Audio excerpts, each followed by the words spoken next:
Hi friends, welcome back to Mindful Chatting in our series of Thoughtful Thursdays. This is our space to pause, breathe, and reflect on what's been showing up in my therapy room, or probably therapy rooms across everywhere, and maybe your life too. So let's take a moment, grab your coffee, your blanket, or even just that soften of your shoulders. You've made it here, and that can be enough. Today's topic is one that's been coming up a lot lately: emotional reciprocity, and why relationships need more than just words. So here's the thing. We talk about good communication all the time, as if that's like the magic fix for every relationship problem. And a majority of my couples that come into therapy say they have a communication problem. But communication doesn't always equal connection.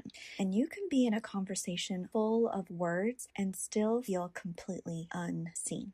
Because emotional reciprocity isn't about talking. It's actually about feeling, and feeling with the person. It's not, I understand what you're saying. It's, I can feel what that's like for you. And that's very different. So let's buckle up.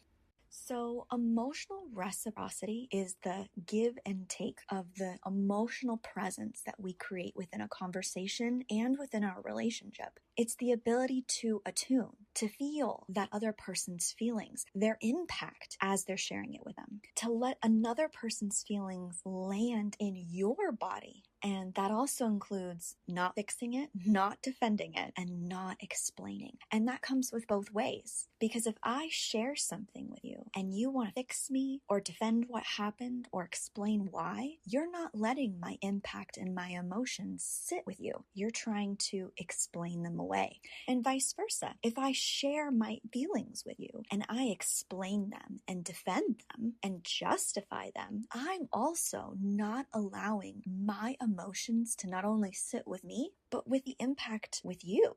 It's the difference between I hear you and I feel that with you. It's subtle, but gosh, it's everything within communication in a relationship. When we skip that reciprocity, we end up talking at each other instead of with each other. And the emotional thread between us frays a little more every single time. So here's what I see in sessions really all the time with couples that come in. One partner opens up about feeling hurt, and then the other one responds with logic or intention. That wasn't what I meant. That wasn't how I was trying to convey myself. The only reason why I did that was, and those types of explanations and justifications diminish and dismiss what that person said, which was they were feeling hurt.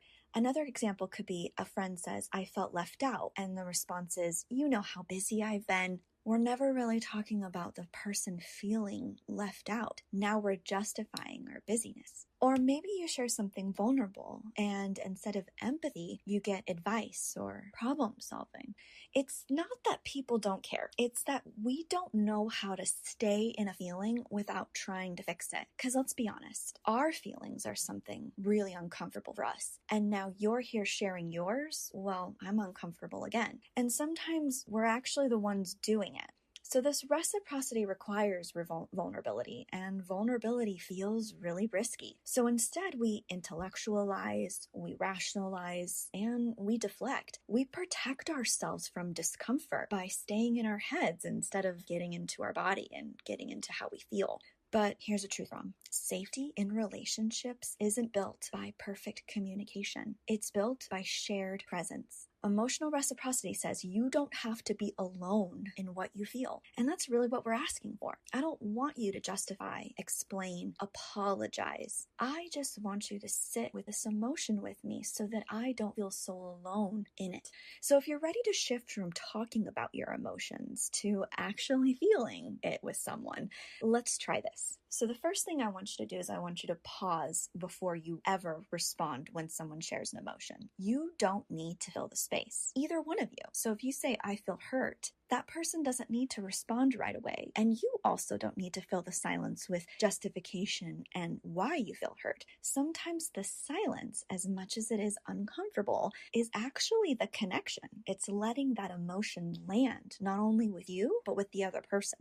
The next thing I want you to do is I want you to validate before you move into the next thing. So that could be like, that makes sense, or I can see how that felt, or I can see why you would feel that way, or wow, that sounds really painful. Or, oh, I had no idea you were feeling that way. I could see why that would be so hard. I just want you to validate it. Now, validation does not mean you have to agree or disagree with that person's perspective, feeling, or experience. All you're doing is basically acknowledging that that person is experiencing something, even if it's different from your own. That's why explanations and fixing it sometimes comes in, because we think, well, that didn't happen that way. It's not that we're coming in and trying to say, well, no, you're wrong and I'm right. Because if we ever get in that power play with communications, trust me, it never ends well. But if we just validate someone's experience, even if we think that that's probably not true, it's still someone's perceived experience. And we need to validate that that's just as true as our own.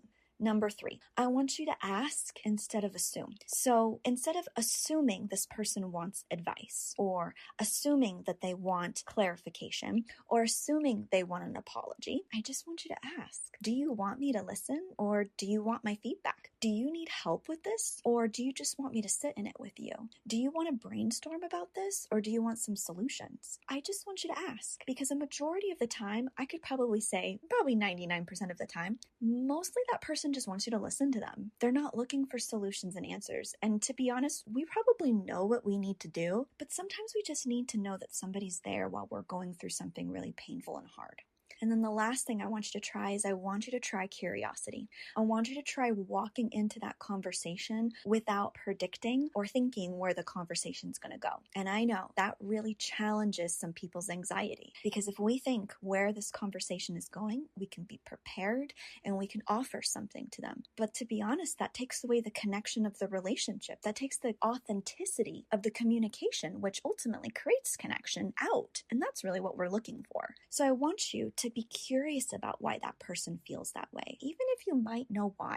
Remember, reciprocity isn't agreement. It's a willingness to stay in it. I want to know why you felt left out. I want to know why you're hurt. Tell me how that feels for you. Tell me how it's been impacting you. Tell me how it's been going in and out throughout your life. Tell me how this one situation has brought you to this point. All of those questions incite curiosity, and that is what builds connection, because we ultimately want someone to want to know how we feel. That makes us feel wanted, that makes us feel heard, and ultimately seen. So here's my invitation to you this week. I want you to notice when someone shares something emotional with you.